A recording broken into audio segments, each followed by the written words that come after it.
Ground ఫ్లోర్లో మొత్తం ఇది మనం చేసాం. ఇంకా స్టార్టింగ్ మనం చేస్తున్నాం. వాడు ఏం చెప్తున్నాడు అందరికీ మొత్తం నేను చేశాను అంటున్నాడు. వాడు ఏం చేయలే, కేవలం 75 లక్షలు పెట్టి మొత్తం మీరు చేసింది కూడా ఆయన అకౌంట్లో వేసేసుకున్నాడు. 4 కోట్ల 70 లక్షలు పెట్టారు. ఇది చూడండి అసలు వాడు చేసింది ఏం లేక మొత్తం చెప్పుకుంటున్నాడు. 1,50 లక్షలు మీరు పెట్టింది ఇది. ఇప్పుడు వర్క్ ఎప్పుడు చేశారు? 2004 నుంచి 2014 వరకు. అది మీరు చేసింది కూడా అతని అకౌంట్లో వేసుకొని ఓన్లీ 2014 to 19 75 లక్షలు చేసి ఇది మొత్తం కలిపేసుకున్నాడు. 225 చెప్పుకుంటున్నాడు అందరికీ. మరి వాళ్ళ నాయకుల చేత కార్యకర్తల చేత చెప్పుకుంటున్నాడు. ఇది మళ్ళీ ఇప్పుడు మీరు ఇది 478 అతను పాతది కూడా కలుపుకుంటున్నాడు.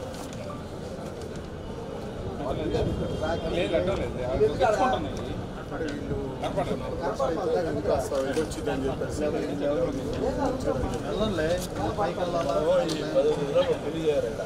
పెళ్ళిళ్ళు కూడా మాట్లాడేసాం. ఒకటంటే రెండోది కూడా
షాదీఖానా ఒంగోలులో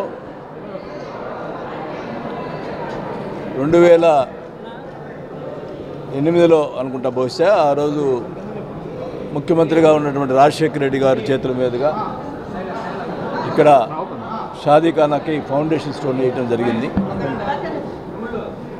దానికి సంబంధించి మేము ఎమ్మెల్యేగా ఉన్నప్పుడు 1,50,00,000 ఆ రోజు శాంక్షన్ చేయడం జరిగింది. మా హయాంలో 1,50,00,000 ఇచ్చాం. తర్వాత అది పూర్తి కానప్పుడు తెలుగుదేశం టైంలో 2014 నుంచి 2019కి వాళ్ళు 75 లక్షలు మాత్రమే ఇచ్చారు. అప్పటికి 2,25,00,000 2019కి 2,25,00,000 మాత్రమే అయింది. అది 1.5 మేము ఇచ్చాం. 75 తెలుగుదేశం టైంలో అయింది.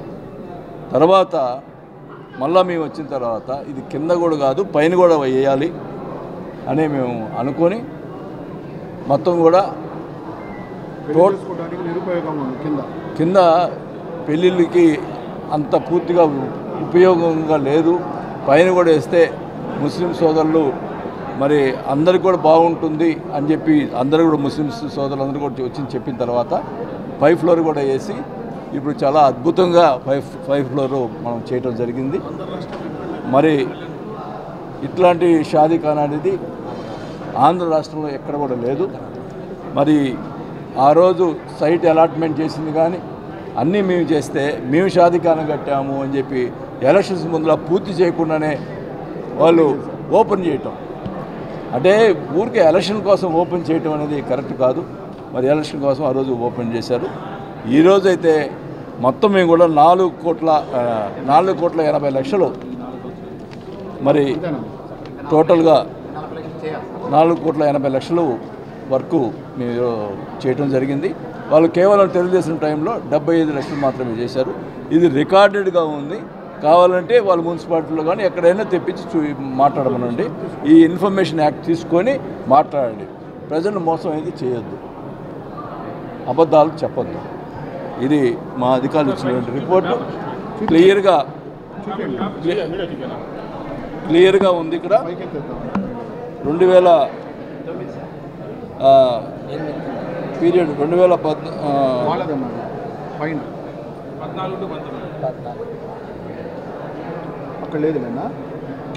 స్టార్టింగ్లో 1,50,00,000 ఇవ్వడం జరిగింది. తర్వాత 2014 నుంచి 19 లోపల 75 లక్షలు మాత్రమే పనులు జరిగినాయి.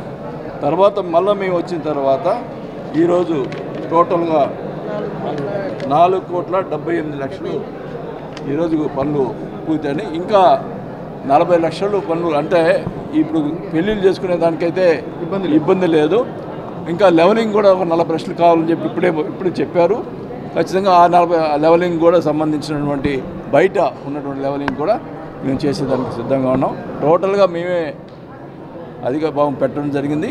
ఇప్పుడు త్వరలోనే ఈ ఫస్ట్ వీక్లో 1-2 పెళ్ళిళ్ళు కూడా మేము చేసే ఏర్పాటు చేస్తాం.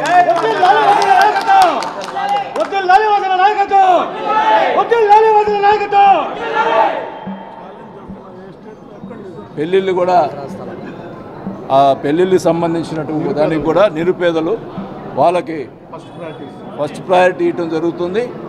ఆ పెళ్ళిళ్ళకి కూడా ముస్లిం సోదరులు అందరూ కూడా ఆ నిరుపేదల దంపతుల్ని ఆస్వాదించడానికి రండి.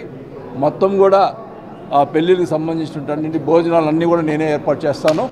మొత్తం ఒంగోలులో ముస్లిం సోదరులు అందరూ కూడా ఆ పెళ్ళిళ్ళకి మొదట జరగబో శుభకార్యానికి అందరూ కూడా ముస్లిం సోదరులు వచ్చి ఆ పేద దంపతులని ఆస్వాదించాలని చెప్పి కూడా కోరుకుంటా ఉన్నాం. ఖచ్చితంగా కూడా ఇది జరుగుతుందని కూడా తెలియజేసుకుంటాను. నిజాలు మాట్లాడుకోవాల్సిన అవసరం ఉంది. ఖచ్చితంగా కూడా నేను ఒకటే కోరుకుంటా ఉన్నా, ఆ పెళ్లి రోజు ముస్లిం సోదరులు అందరూ కూడా వాళ్ళ తరపున నా తరపున కూడా ఆహ్వానిస్తూ ఉన్నాం. ఖచ్చితంగా అందరూ కూడా రావాలని చెప్పి కూడా రంగులు వేసుకుంటా వాళ్ళు ప్రచారం చేస్తున్నారు. మేము చేసిన పనులకు వాళ్ళు రంగులు వేసుకుంటారు. నేను రంగులు వేసి ప్రచారం మాట్లాడడం కాదు, క్లియర్గా ఉన్నటువంటి కాగితాలు ఉన్నాయి, మున్సిపాలిటీ డేట్స్ ఉన్నాయి. అది కరెక్ట్ కాదో ఒకసారి చూడండి, వాళ్ళని చెప్పమనండి. ఇన్ఫర్మేషన్ యాక్ట్ తీసి చెప్పమనండి. ఎందుకు మోసం చేసి డబ్బాలు కొట్టుకుంటారు? ఉన్న విషయం చెప్పమండి. ఇది మటుకి వాస్తవం, ఇది జరిగింది. మరి నేను క్లియర్గా చెప్తా ఉన్నాం. మేము పెళ్ళిళ్ళు చేసి చూపిస్తాం అని కూడా తెలుసుకున్నా. 5 ఫ్లోర్ ఎంత బాగుందో ఒకసారి వచ్చి ఆయన కూడా చూడమనండి. ఊరికే ఏదో మీరు కూడా అందరు కూడా ప్రత్యేకంగా మరి ఒకసారి ముస్లిం సోదరులందరూ కూడా నా ఆహ్వానం పలుకుతున్నాను.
ఈరోజు ఒంగోలు ముస్లిం షాదీఖానా కొత్త మార్కెట్ వద్ద షాదీఖానాకి బాలినేని శ్రీనివాసరెడ్డి గారు వర్క్ ప్రోగ్రెస్ ఎలా ఉంది అని చూడటానికి వచ్చి ఈరోజు ఆయన చూసి ఆయన కూడా చాలా ఆనందం వ్యక్తం చేశారు జరిగే పనులు చూసి. ఈరోజు ఈ పనులు జరగడానికి కూడా కారణం ముఖ్యంగా బాలినేని శ్రీనివాసరెడ్డి గారే. ఎందుకంటే మున్సిపల్ నిధులతో అంత స్పీడ్గా వర్కులు జరగవు.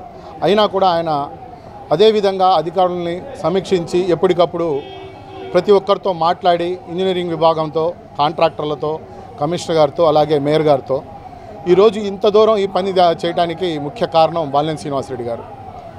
గతంలో ఇదే షాదీఖానాకి భూమి ఫస్ట్ ఖాళీ ఎకరా స్థలం మున్సిపల్ కార్పొరేషన్ వాళ్ళు అంటే మున్సిపాలిటీ వాళ్ళు ఇచ్చినప్పుడు దీనికి వైఎస్ రాజశేఖర రెడ్డి గారి దగ్గరికి వెళ్ళి స్వయంగా చెప్పి ఒంగోలు పరిస్థితి, మైనార్టీస్ పరిస్థితి చెప్పి ఈ స్థలానికి ₹1 కోటి జీవో ఫస్ట్ తీసుకొచ్చి ఆ పని ప్రోగ్రెస్ జరగడానికి తర్వాత జరిగిన పరిణామాలు మీ అందరికీ తెలుసు. కానీ తెలుగుదేశం పార్టీ వాళ్ళు బోగస్ జీవో అని అదని ఇదని చెప్పారు. ఇప్పుడు ఈ బోగస్ జీవో అయితే ఈరోజు ఈ కింద బేస్మెంట్ అయింది కదా, ₹1,50,00,000 వరకు వర్క్ అయింది. ఇది ఏ విధంగా బోగస్ జీవో అయితే ఎలా పని జరిగింది అది వాళ్ళు ఒక్క ఆత్మ పరిశీలన చేసుకోవాలి. ఆ చెప్పిన వాళ్ళు, ఆ చెప్పిన నాయకులు, ఆ కార్యకర్తలు ఎవరైనా కానీ దాని గురించి మాట్లాడిన ప్రతి ఒక్కరు కూడా. అలాగే ఈరోజు షాదీఖానాకి వాళ్ళు ఒక 75 లక్షలు 2014 నుంచి 19 మధ్య కాలంలో 75 లక్షల రూపాయలు పెట్టారు. 75 లక్షల రూపాయలు పెట్టి స్లాబ్ వేసి ఏదో రంగులు పూసి ఓపెనింగ్ చేసుకున్నారు. వాళ్ళ ఆనందం కోసం, ఏదో ఎలక్షన్ కోసం ఏదో చేసేసారు. కానీ ఆ తర్వాత అది పెళ్ళిళ్ళు చేసుకోవడానికి యోగ్యంగా ఉందా, ఉపయోగంగా ఉందా? షాదీఖానా అంటే కనీసం ముస్లిం మైనార్టీ సోదరులు పెళ్ళిళ్ళు చేసుకోలేరనే ఉద్దేశంతోనే కదా బాలినేని శ్రీనివాసరెడ్డి గారు ఇది చేపించడం. కానీ మీరు ఏమీ లేకుండా బాత్రూములు కానివ్వండి, కనీసం లోపల పెళ్లి కొడుకు పెళ్లి కూతురికి అంటే వాళ్ళకు ఇద్దరికి 2 రూములు కానీ ఏమీ ఏర్పాటు చేయాల. అదేవిధంగా ఎటువంటి బాత్రూములు కూడా లేవు. అలాగే ఎలక్ట్రిసిటీ అసలు లేనే లేదు. ఏ విధంగా పెళ్లి చేసుకుంటారో మీరందరూ గతంలో మాట్లాడిన ప్రతి నాయకుడు కూడా ఆత్మ పరిశీలన చేసుకోవాలి. కానీ 2019 ఎలక్షన్లో బాలినేని శ్రీనివాసరెడ్డి గారు ఇచ్చిన వాగ్దానం ప్రకారం మళ్ళీ ఎలక్షన్ నాటికి అంటే ముందుగా చేస్తామన్నారు. కరోనా వలన కొంత జాప్యం జరిగింది.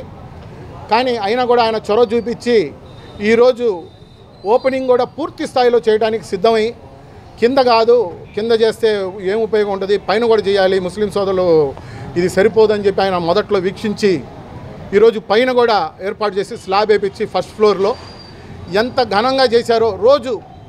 ప్రతిరోజు వైఎస్ఆర్సీపీ నాయకులు, కార్యకర్తలు వస్తున్నారో లేదో తెలియదు, కానీ టీడీపీ కార్యకర్తల నాయకులు రోజు వచ్చి చూసుకొని ఫోటోలు తీసుకుని వెళ్తున్నారు. కొంతమంది అయితే ఫోన్లు చేసి అభినందిస్తున్నారు బాలినేని శ్రీనివాసరెడ్డి గారిని. వాళ్ళ మనసులో ఉన్న మాటని వ్యక్తపరచలేకపోతున్నారు వాళ్ళ నాయకుల ముందు. ఎందుకనంటే మళ్ళీ పార్టీలో వాళ్ళకి ఏమైనా విభేదాలు వస్తాయనో ఏదో కారణం చేత. ఈరోజు 5th ఫ్లోర్లో ఎంత చక్కగా ఉందంటే అంత చక్కగా ఉంది. ఏది పూర్తి స్థాయిలో వర్క్ ఇంకా 10% బ్యాలెన్స్ ఉంది. ఆ 90%కి అసలు కళ్ళు చెదిరిపోతున్నాయి. వాళ్ళు కూడా వీక్షించండి, చూడని వాళ్ళు కూడా వచ్చి. కానీ ఓపెనింగ్కి బాలినేని శ్రీనివాసరెడ్డి గారు ప్రతి మైనార్టీ నాయకుల్ని, మైనార్టీ సోదరులందరినీ కూడా షాదీఖానాకు రమ్మన్నారు. ఓపెనింగ్ చేస్తూ 2 పెళ్ళిళ్ళు ఆయన సొంత ఖర్చులతో చేయడానికి సిద్ధమయ్యి అందరికీ మీడియా ముఖంగా తెలియపరిచారు. నేను ఒకటే కోరుకుంటున్నా, మీరు ఏదైనా కానీ వాస్తవం లేకుండా మాట్లాడవద్దు దయచేసి. మీరు మా నాయకుడు బాలినేని శ్రీనివాసరెడ్డి గారు చెప్పిన విధంగా ఏదైనా ఇన్ఫర్మేషన్ యాక్ట్ తీసుకోండి, ఇదిగోండి మేము ఇది చేసామని నిరూపించుకోండి. అంతేగాని ఏదో ఓరక నోటికి వచ్చింది మేము అంత పెట్టాం ఇంత పెట్టామని చెప్పబాకండి. ఎందుకంటే పేపర్లు ఉన్నాయి, మున్సిపాలిటీ ఉంది, మీ కార్పొరేటర్లు కూడా ఉన్నారు మున్సిపాలిటీలో, కార్పొరేషన్లో, వాళ్ళు కూడా వాళ్ళకి తెలుసు ఎవరు ఎంత చేశారనేది. ఈరోజు మేము ఇంత గంటాపదంగా చెప్పగలుగుతున్నాం అంటే ధైర్యంగా పేపర్తో తీసుకునే మాట్లాడుతున్నాం, ఏం ఊరక మాట్లాడటంలా. ఇప్పుడు జరగాల్సిన పని కూడా ఎలక్ట్రిసిటీ కూడా వర్క్ దగ్గరకు వచ్చేసింది. కారిడార్ అది కూడా ఒక వారం రోజుల్లోపు చేసి మా నాయకుడు బాలినేని శ్రీనివాసరెడ్డి గారు చెప్పిన విధంగా ఫిబ్రవరి ఫస్ట్ వీక్లో ఓపెనింగ్ చేయడానికి సన్నాహాలు చేస్తున్నాము. జరిగిపోయిద్ది, అంటే చెప్పాడంటే చేస్తాడు అంతే, ఆ విధంగా ఈ పని జరుగుతుంది. అలాగే ఇక్కడ ఈ షాదీఖానాలో ఇంకేదైనా ఉంటే సలహాలు సూచనలు మాత్రమే మీరు ఇవ్వండి దయచేసి. ఇంక ఇలా చేయొచ్చు అలా చేయొచ్చు అని చెప్పి సలహాలు సూచనలు ఇవ్వండి, కానీ ఏదో అవాకులు చెవాకులు పేల్చొద్దు. దానికి మేమేం ఊరుకోము, దానికి తగ్గట్టు సమాధానం చెప్పడానికి సిద్ధంగా ఉన్నాము. మీరు ఏదైనా చర్చకు రావాలన్నా కూడా మేము సిద్ధంగా ఉన్నామని చెప్పి మీ అందరి ముందు మీడియా ముందు నేను ఓపెన్గా అందరికీ తెలియపరుస్తున్నాను. ఇక్కడికి ఇచ్చేసిన ముస్లిం మైనార్టీ నాయకులకి, అలాగే వైఎస్ఆర్సీపీ కార్యకర్తలకు, అలాగే మున్సిపల్ అధికారులకి అందరికీ కూడా పేరు పేరున ధన్యవాదాలు తెలుపుతూ సెలవు తీసుకుంటాను. రంగుల మీద రంగులు వేసి ఏదో షాదీఖానా నిధి చేస్తున్నారని చెప్పి, నాయన మీకు కళ్ళున్నాయో లేవో తెలియదు, కానీ బాలినేని శ్రీనివాసరెడ్డి గారు ఏం చేశారు, దామచల్ల జనార్దన్ ఏం చేశాడు అనేది మీరు వచ్చి డైరెక్ట్గా షాదీఖానాకు వచ్చి మీరు ఏ టైంకి వస్తారో ఆ టైంకి రండి. మేము కూడా ఒక పత్రం తీసుకొని వస్తాము. మీరు ఏం చేశారో మీ హయాంలో ఒక పత్రం తీసుకురండి, నించొని చూద్దాం. ఒంగోలు ప్రజలకు, ఒంగోలు మైనార్టీ సోదరులకి వాస్తవాలు తెలియపడదాం. మీరేందో ఒక షాదీఖానా గురించే మాట్లాడుతున్నారు. 2019 నుంచి ఈరోజు వరకు ముస్లింలకి ఎన్ని పథకాలు అందినో మా దగ్గర ప్రతి ఒక్క లెక్కతో పాటు ఉంది. మీరు ఒక షాదీఖానా చెప్తున్నారు. మీ నాయకుడు ఒక్క ఖబరస్థానికి ఒక బండి ఇచ్చారని చెప్పి గత 15 సంవత్సరాలు అదొక్కటే చెప్పుకోవడానికి మీకు అదొక్కటే ఉంది, చెప్తానే ఉన్నారు. మా నాయకుడు చేసింది మేము చెప్పుకుంటా పోతే మీకు కూడా టైం సరిపోదు, మీరు కూడా సరిపోరు. అన్నీ ఉన్నాయి మా దగ్గర, ప్రతి ఒక్క ప్రూఫ్ ఉంది. సంక్షేమ పథకాల్లో మైనార్టీ శాతం ఎంత ఉందో చూసుకోండి. ఆనాటి బడ్జెట్ ఎంత ఉందో, ఈనాటి ముస్లిం బడ్జెట్ ఎంత ఉందో. మీరు ఇచ్చింది టోటల్ స్టేట్లో 2000 కోట్ల బడ్జెట్ ఇచ్చారు టోటల్ స్టేట్లో మైనార్టీస్కి. కానీ మా జగన్మోహన్ రెడ్డి అంటే దాదాపు 26,000 కోట్ల బడ్జెట్ ఇచ్చారు ముస్లిమ్స్కి. అంటే మీరు ఒక్కసారి గమనించండి, ముస్లింలకి చేసింది ఎక్కువ ఎవరంటే జగన్మోహన్ రెడ్డి గారు, మా ఒంగోలులో బాలినేని శ్రీనివాసరెడ్డి గారు. మీరు ఓన్లీ ఉరామారిగా చెప్తున్నాను నేను, మా దగ్గర మొత్తం లెక్కలతో సహా ఉన్నాయి. మీ టోటల్ స్టేట్ బడ్జెట్ 2000 కోట్లు అయితే ఏది టోటల్ మీ 5 సంవత్సరాలు వచ్చింది, మేము ఈ 4.5 సంవత్సరాలు ఇచ్చిందే 26,000 కోట్ల బడ్జెట్ ఉంది మైనార్టీస్కి. మీకు ఏమీ తెలీదు, ఓన్లీ అవాకులు చవాకులు పేలడం తప్పితే. ముఖ్యంగా మీరు షాదీఖానాకి చర్చకు వద్దామంటే రండి, మేము వస్తాము, మీరు వస్తారు, కూర్చోండి. ఓన్లీ రంగుల మీద రంగులు వేశారని చెప్పి, ఎలక్షన్లు దగ్గర పడుతున్నాయని చెప్పి మేము షోలు చేసే అలవాటు మా నాయకుడికి లేదు. ఎలక్షన్ దగ్గర పడుతుంది, హడావుడిగా ఏదో ఓపెన్ చేసేద్దామని మీలాగా మేము చేయము. పూర్తి చేసి కంప్లీట్గా ప్రజలకి సౌకర్యాలన్నీ కల్పించిన తర్వాతే ఓపెన్ చేయండి అని మా నాయకుడు క్లియర్గా ఇండికేషన్ ఇచ్చాడు. అదే చేయబోతున్నాము, అదే జరిగిద్ది. 75 లక్షలు ఎక్కడ, 3,50 లక్షలు ఎక్కడ ప్రజలే ఆలోచించుకోవాలి. టోటల్గా 5 కోట్ల దాకా అవుతుంది కళ్యాణ మండపంకి. 5 చిల్లర అవుతుంది. మీ నాయకుడు ఇచ్చింది కేవలం ఒక 75 లక్షలే. దాన్ని మీరు ఓని ప్రగల్భాలు పలకాల్సిన అవసరం లేదు. మీరు రండి, చర్చకు వస్తామంటే మేము రెడీగా ఉన్నాము. అంతకుమించి నేను ఎక్కువ మిమ్మల్ని పెద్ద మనుషులు చేయదలుచుకోలేదు. దయచేసి మా ముస్లిం సోదరులకి బాలినేని శ్రీనివాసరెడ్డి గుండెల్లో పెట్టుకొని చూసుకుంటాడు. రేపు ఇవ్వబోయే పట్టాల్లో కూడా 25,000 పట్టాలు తీసుకొచ్చాడు కదా, దానిలో కూడా ముస్లింల శాతం ఎంత ఉందో అది కూడా మీకు చూపిస్తాము. కళ్ళు బయలు గమ్మేటట్టు మీకు జరగబోతుంది. 2024లో బాలినేని శ్రీనివాసరెడ్డి గారు మంచి మెజార్టీతో గెలవబోతున్నారు. ఇది తథ్యం.